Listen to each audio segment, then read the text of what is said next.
Hello, Ty. Hello, Jen. It's been so great having you here in Philadelphia the last couple days. Thank you. We appreciate you so much filming your content for Mindfulness of Feelings and your contribution to our signature series. So thank you very much. Yeah. So I thought it would be fun to just go through some questions so our students could get to know you a little better. Okay. And of Depends on the course, questions, of course. yeah, and of course, I'm always curious too about these questions. So we'll go ahead and get started. Jump right in, yeah. So, how and when did you begin meditating?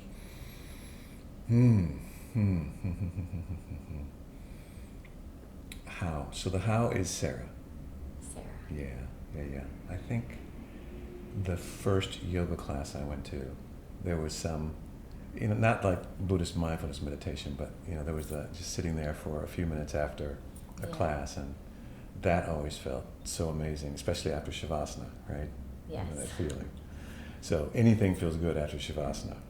So I wouldn't call that real meditation, but it was a precursor to what it would be like to just sit and be. So that was great. So yeah, that was the beginning.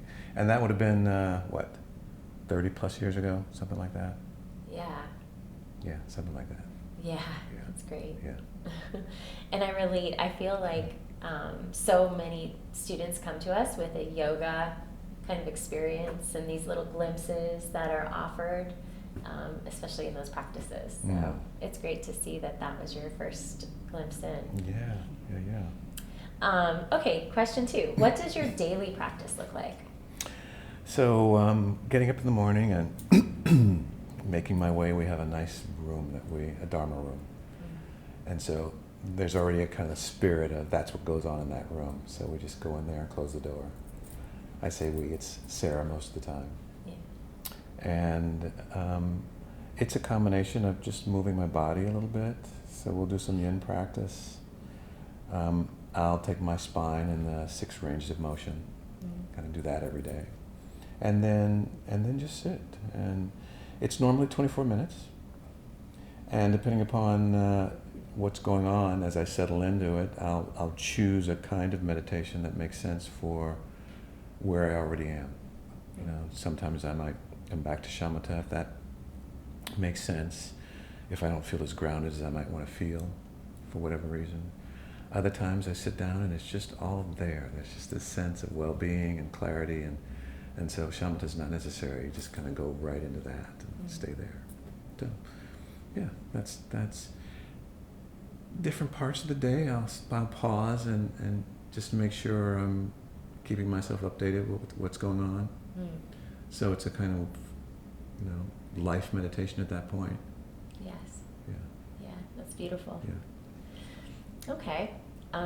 Who has been your most influential teacher or teachers? Well, that's a big question. So I'm just going to start by saying Sarah. Yeah. So my daughter's a huge teacher, but I know you were asking that question more in terms of say, Dharma or yoga. Well, those two. But just those two. Yeah. So in terms of those two, there's too many. Yoga, my influences go all the way back to Yoga Works, the original Yoga Works. Yes. Back in the day, there were just so many amazing teachers there at the same time. Yeah. And so Eric Schiffman was a big influence. Certainly Richard Freeman was a big influence. Who else? There's probably others I'm missing out. But anyway. Yeah, such an incredible hub of It was really an people. incredible hub of people and teachers that were passing through. So even though they didn't live there or teach there was, Pattabhi came through there, Pattabhi Jois. I know he's controversial right now, and rightfully so. But anyway, Desikachar Char came through there. But I was going mostly to Eric Schiffman's classes and Sarah's back in those days, and when Richard Freeman came into town and be in his classes. Was that your first? So Ashtanga was really the first practice. Yeah, and there were Iyengar studies that came later, But Ashtanga was the first, okay, here, this feels like my practice, this really, even though it wasn't necessarily the best practice for this body, it was great for my upper body, but my lower body, the way I'm rotated, you know, internally, it's just not so good for Ashtanga. Right. At least for me. But anyway, it was a fun practice because there was a lot of energy around this is a complete practice. You know, you had to spend two hours with it. Yep. So there was this huge commitment to it, and the people that were doing it were committed. So there was this group that felt powerful that you wanted to, you know, be a part of. And so, Yeah. yeah, Mati and Chuck were early influences, to be sure. Owning Right. Yoga Works and Right. both being really advanced Ashtangis. Sure. Yeah, Yeah. Special time. special time. So, on the Dharma front, the first really big influence was Sokni Rinpoche, which is still an influence today. So I would say he's my root teacher. Tibetan Buddhist Lama, Rinpoche, further than Lama, and just really funny and loose and extremely scholarly, has this ability to make the teachings really come alive. So it was the first place where I really got a sense of the power of not being Thai, so to speak. There was something in that first retreat that I went on with him, and I'd seen him in other venues that weren't retreat centers, but once I was on retreat with him, and he did what's called the pointing out instructions, where they're called pointing out the nature of one's mind. It was up in the mountains in Colorado, and you know the setting was perfect, retreat center, and then there's these instructions, and then shamatha with the instructions. And so there's this, you know, suddenly there was this boom opening of, this is not so limiting. Right. This is unlimited.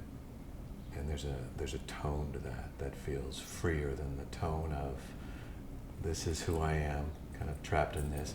Even though all those teachings were, of course, in yoga, this was something different. And then there was a sense of, looking at him and that advanced Buddhist tradition, the Tibetan tradition, Vajrayana. And then once I had that experience of kind of what I like to say is blowing the top off, there was this sense of now let's come back and really ground the teachings in something on a more earthy and daily level. Not to say that those practices don't have that.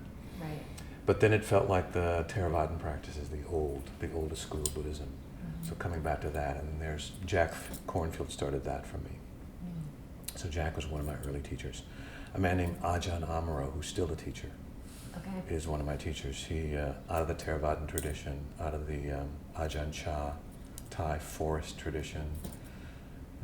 Beautiful, beautiful monk. Also funny, also really loose, loves to laugh.